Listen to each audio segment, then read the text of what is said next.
کہ یہ میری بہن، یہ میرا بھائی بہت لمبے عرصے سے بیمار تھا، اس کو شفا کی ضرورت تھی، اور اس نے ساری جگہوں پر دعا کروائی، ہر ایک جگہ پر جا کے جس نے دعا کروائی، لیکن جب یہ ہمارے پاس آیا تو خدا نے اس کی دعا کو سنا۔ امیزنگ ہے نا؟ کیا کر رہے ہیں ایک چینل، وہ خداوند یسوع مسیح کے نام کو آگے نہیں رکھ رہے بلکہ وہ اپنے آپ کو آگے رکھ رہے ہیں۔ کیا خدا دعا نہیں سنتا؟ کیا آپ لوگوں کی دعا میں وہ طاقت نہیں ہے؟ کیا خدا آپ کا نہیں ہے؟ یا صرف وہ چینل والوں کا خدا ہے؟ اور انہی باتوں کو جب میں دیکھ رہا تھا تو میں نے محسوس کیا کہ سب کے ساتھ خداوند کے کلام کی وہ باتیں شیئر کروں جس سے کلیسیا کی ترقی ہو، آپ سب کی ترقی ہو، تاکہ چاہے ہم پڑھے لکھے ہیں، چاہے ہم ان پڑھ ہیں، کلام کو چاہے ہم پڑھتے ہیں چاہے نہ پڑھتے ہوں، لیکن خدا کا کلام جو ہے وہ سب کے لیے، اور خدا کے کلام کی بدولت ہی جو ہمارا ریلیشن شپ ہے، جو ہمارا رشتہ ہے، وہ خدا کے ساتھ بن جاتا ہے۔ کلام کے وسیلے سے ہی ہم سیکھتے ہیں۔ خدا کا کلام کہتا ہے کہ ایمان جو ہے وہ سننے سے پیدا ہوتا ہے، اور سننا کہاں سے؟ مسیح کے کلام سے۔ جو ان پڑھ ہیں، جو کلام کو پڑھ نہیں سکتے، آج کل ان سب کے پاس فون ہیں، دوسرے میڈیا کی چیزیں ہیں جس سے وہ خدا کے کلام کو اپنے بچوں کو کہہ سکتے ہیں کہ ہمیں کلام جو فون میں ہے وہ آن کر دو تاکہ ہم خدا کے کلام کو سنتے رہیں۔ اور اس طرح سے میں سمجھتا ہوں کہ ہماری زندگی میں جب کلام ہوگا تو ہم خود اس قابل ہو جائیں گے کہ ہمارا جو تعلق ہے خدا کے ساتھ وہ اسٹرانگ ہوگا۔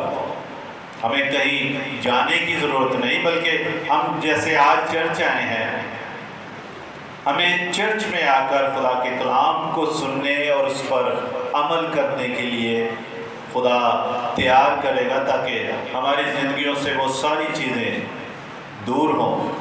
اور ہمیشہ ایک بات یاد رکھیں کہ جب ہم خدا کے ساتھ چلتے ہیں یا خدا کی کلام کی منادی کرتے ہیں یا خدا کو اپنی زندگی عطا کرتے ہیں، تو زندگی آسان نہیں ہوتی بلکہ اور زیادہ مشکلات میں گھر جاتی ہے۔ اور آج خدا کے کلام میں سے ہم سیکھیں گے کہ کس طرح سے خدا آپ کے ساتھ بات کرنا چاہتا ہے، کس طرح سے خدا چاہتا ہے کہ ہم خدا کے کلام میں سے سیکھیں۔ تو میں آپ کے ساتھ ایک ورس شیئر کرتا ہوں۔ آلریڈی بھائی صاحب نے وہ حوالہ آپ کے سامنے پیش کیا ہے، اس میں ہم بعد میں آئیں گے، لیکن جو سٹارٹنگ ہے، جیسے میں نے پہلے بتایا ہے کہ ہمیں کلام کی ضرورت ہے، کلام ہی ہمیں شفا دیتا ہے، اور کلام ہی ہمیں سکھاتا ہے کہ ہم کس طرح سے اس کے حضور میں کھڑے ہو سکتے ہیں۔ ورنہ ہم کیا ہیں؟ اس نے ہم سے محبت کی اور اپنے بیٹے کو ہمارے لیے بھیجا۔ سو ہم خداوند کے کلام میں سے سیکھنا شروع کرتے ہیں، اور پرانے عہد نامے میں سے ہم مثال اس کا 23 باب اور اس کی 7 آیت کا پہلا حصہ پڑھیں گے، جس میں یوں لکھا ہے، کیونکہ جیسے اس کے دل کے اندیشے ہیں وہ ویسا ہی ہے، وہ ویسا ہی ہے۔ اس کا مطلب ہے کہ جیسے اس کے دل کی سوچیں ہیں، تھنکنگ ہے، وہ ویسا ہی ہو جاتا ہے۔ اور اسی لیے لوگ جب اپنے دل میں کوئی اچھی سوچ رکھتے ہیں تو ان کی زندگی میں اچھا ہی ہوتا ہے، پازیٹیو ہی ہوتا ہے، لیکن جب وہ برا سوچتے ہیں، نیگیٹو سوچتے ہیں، تو ان کی زندگی بھی نیگیٹو ہو جاتی ہے۔ اپنے ارد گرد دیکھیں، ہمارے ارد گرد لوگ بڑے پڑے ہیں جو بری سوچ رکھتے ہیں، ان کی شخصیت پر وہ بری سوچ اثر انداز ہوتی ہے، اور وہ وہی غلط باتیں سوچنا شروع کر دیتے ہیں کہ جو ان کی زندگیوں میں اثر انداز ہو کر ان کی زندگی کو اپنی گرفت میں لے لیتی ہے۔ اور ہمیشہ ایک بات یاد رکھیں کہ جو نیگیٹو سوچ ہے، منفی سوچ ہے، اس میں اچھائی پیدا نہیں ہو سکتی، اور نہ اچھی سوچ میں کوئی برائی پیدا ہو سکتی ہے۔ اچھی سوچ اچھی چیزیں پیدا کریں، ہماری شخصیت اس سے ظاہر ہوگی کہ ہم اچھا سوچ رہے ہیں۔ جب ہم اچھا سوچیں گے تو ہمارے جو ارد گرد ہیں، ہمارے بھائی بہن، بچے، بڑے بزرگ، ہمارا رویہ ان کے ساتھ اچھا ہوگا۔ لیکن اگر ہماری سوچ بری ہوگی تو ان کے ساتھ بھی ہمارا رویہ جو ہے وہ برا ہی ہوگا۔ اور ہمیشہ ایک بات یاد رکھیں، غلطیوں کے خط میں پولس کہتا ہے 6 باب کی 7 آیت میں کہ آدمی جو کچھ بوتا ہے وہ کیا کرے گا؟ وہی کاٹے گا۔ جو کچھ وہ بوئے گا وہی کاٹے گا۔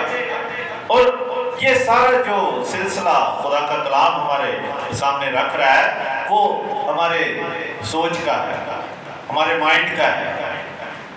اگر مائنڈ میں اچھی باتیں ہوں گی تو ہماری زندگی جو ہے وہ اس طرف ہی جائے گی، اگر بری باتیں ہوں گی تو بری طرف جائے گی۔ میں کے ساتھ ایک سٹوری شیئر کرتا ہوں۔ ایلیا کا نام کس نے سنا ہے؟ میرا خیال ہے سب نے سنا ہوگا۔ جب آپ ایلیا کی زندگی کو دیکھتے ہیں تو اس کی زندگی میں جو سب سے بڑا جو کام اس نے کیا تھا وہ سب سے پہلے آئے گا کہ اس نے بال کے ان نبیوں کو قتل کیا تھا جو بنی اسرائیل میں تھے اس وقت۔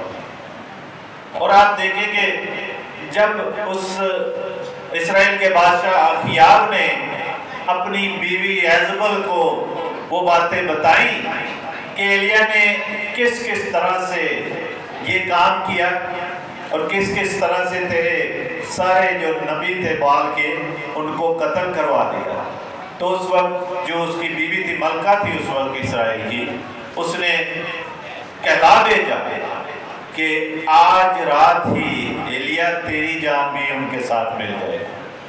تو ایلیا اس یہ بات سن کر ڈر کر بھاگا، وہ بھاگتا رہا اور خدا اس کے پاس موجود ہوا۔ تو خدا نے ایلیا سے پوچھا کہ ایلیا تو کہاں جاتا ہے؟ تو ایلیا کا جواب سنیں۔ ایلیا کا جواب تھا، خداوند لشکروں کے خداوند کے لیے مجھے بڑی غیرت آئی، کیونکہ بنی اسرائیل نے تیرے عہد کو ترک کیا اور تیرے مذہبوں کو ڈھا دیا اور تیرے نبیوں کو تلوار سے قتل کیا، اور ایک میں ہی اکیلا بچا ہوں، سو وہ میری جان لینے کے بھی در پر ہے۔ لیکن اس وقت خداوند کا جواب کیا تھا؟ اگر ہم خداوند کے کلام کو دیکھیں تو پہلی سلاطین کے 19ویں باب میں ہمیں پتہ چلتا ہے کہ خدا ایلیا سے کلام کرتا ہے، اس کو ایک مشن سونپتا ہے اور اس کو کہتا ہے کہ تو یہ فکر نہ کر کہ تو اکیلا ہے، بلکہ میں نے 7,000 لوگ جو ہیں وہ بچا کے رکھے ہیں، وہ لوگ میرے ہیں جو بال کے سامنے نہیں جھکے۔ تو اس وقت اگر آپ ایلیا کی زندگی کو دیکھیں تو ایزبل کے ڈر سے وہ اپنی جان بچا رہا ہے، اس کا دھیان، اس کی جو سوچ تھی وہ ایزبل کی طرف تھی، خدا کی طرف نہیں تھی۔ اسی لیے ہم جو اس وقت یہاں موجود ہیں اور خدا کے کلام کو سن رہے ہیں، جب تک ہماری سوچ نہیں تبدیل ہوگی ہم تبدیل نہیں ہوں گے۔ ہم اسی طرح سے ڈرتے کانپتے اپنی مصیبتوں اور پریشانیوں کی طرف دیکھتے ہوئے ہمیشہ دوسرے لوگوں کی طرف بھاگیں گے۔ او آپ میرے لیے دعا کریں، او میں وہاں جا کر آپ میرے لیے دعا کریں۔ لیکن خدا نے آپ کو اتنا اچھا خدا کا گھر بھی دیا ہے، خدا کا خادم بھی دیا ہے، لیکن ہم پھر بھی اپنے چرچ کو چھوڑتے ہیں اور باہر بھاگ جاتے ہیں۔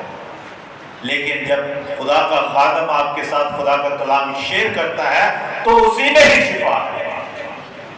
یہ نہیں ہے کہ دوسرے دعا کریں گے، ہم باہر جا کر دعا کریں گے تو ہمیں شفا ملے گی، لیکن خدا چاہتا ہے کہ ہم اپنی زندگیوں کو درست کریں، اپنی سوچ کو، مائنڈ کو درست کریں۔ جب ہماری جو سوچ ہے وہ پازیٹیو ہوگی تو آپ کا رشتہ خدا کے ساتھ اور زیادہ مضبوط ہوگا، اور زیادہ آپ خدا کے قریب آئیں گے۔ اور ابھی جو گیت گایا جا رہا تھا کہ یسوع چھو، یسوع چھو، خداوند یسوع مسیح نے کیا ابھی تک آپ کو چھوا نہیں ہے؟ چھو چکا ہے، اب آپ کی باری ہے خداوند یسوع مسیح کو چھونے۔ خدا کا کلام ہمیں اسی لیے دیا گیا ہے تاکہ ہم اس کے مطابق اپنی زندگی کو دیکھیں، اپنی سوچ کو مثبت بنائیں، تاکہ آپ اور آپ کا گھرانہ جو ہے وہ برکت حاصل کرے۔ اور خدا چاہتا ہے کہ آپ خدا کی برکت لے کر یہاں سے جائیں۔